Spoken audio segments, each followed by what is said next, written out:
you want a revolution? Well, you know, we all want to change the world. In the 1850s, there was a time of industrialization in the Western countries like Britain, but meanwhile, non-industrialized countries were being affected too. During the Industrial Revolution, non-industrialized areas of the world, like Cuba and Brazil, provided raw materials and imports, and thus became tied to the world economy.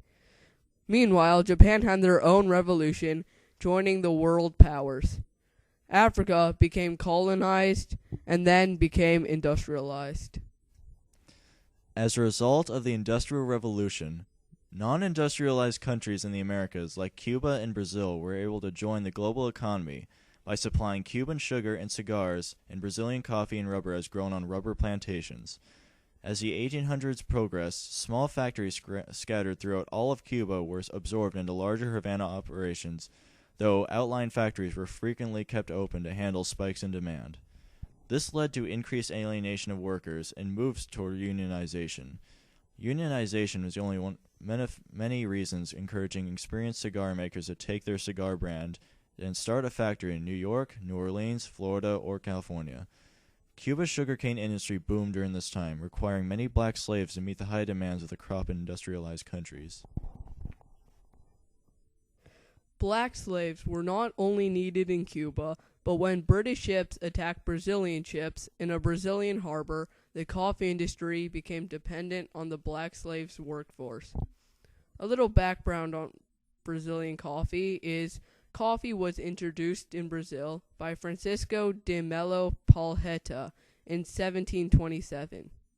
Brazil was, and still is, the world's largest coffee industry. Brazil was also an exporter of rubber. Central Americans were the first to discover the uses for the unique properties of natural rubber. The process of rubber making is when a white liquid called latex is extracted from the stem of a rubber tree, and when it is exposed to the air for 12 to 24 hours, its pH falls to 5, and it spontaneously conjugates to form polymer rubber. Rubber was vastly imported by the United States and the UK for latex and rubber goods. And more recently, rubber's been used to make rubber ducks. Before the Industrial Revolution, Japan had closed its doors to trade with Europeans, but when American Matthew Perry and his squadron of 4 ships landed in Japan, they convinced the Japanese government to open 2 trade ports in Nagasaki with America, as well as an American consul to take residence in Japan.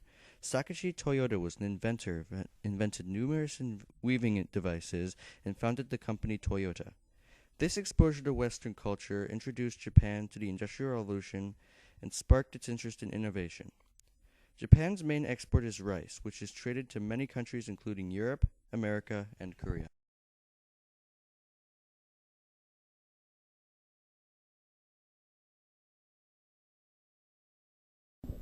Africa was majorly affected by the Industrial Revolution.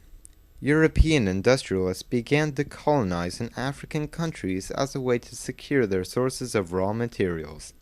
Later, Europeans began to produce a surplus of goods, leading them to look to other countries as a way to profit from their products.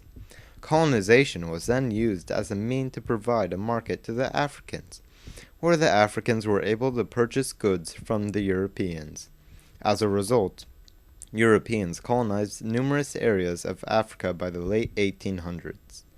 In addition, as the cotton market grew, the need for slaves to perform manual labor increased. However, the slave trade never became a major factor in the Industrial Revolution. Africa became subject to the building of railroads, which were used for trade with the Europeans. Previously used transportation systems such as the Niger River lessened in importance.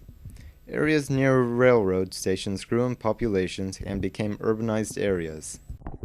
I hope you didn't fall asleep, but rather learned from our presentation on the effects of the Industrial Revolution on non-industrialized countries. Thank you for watching.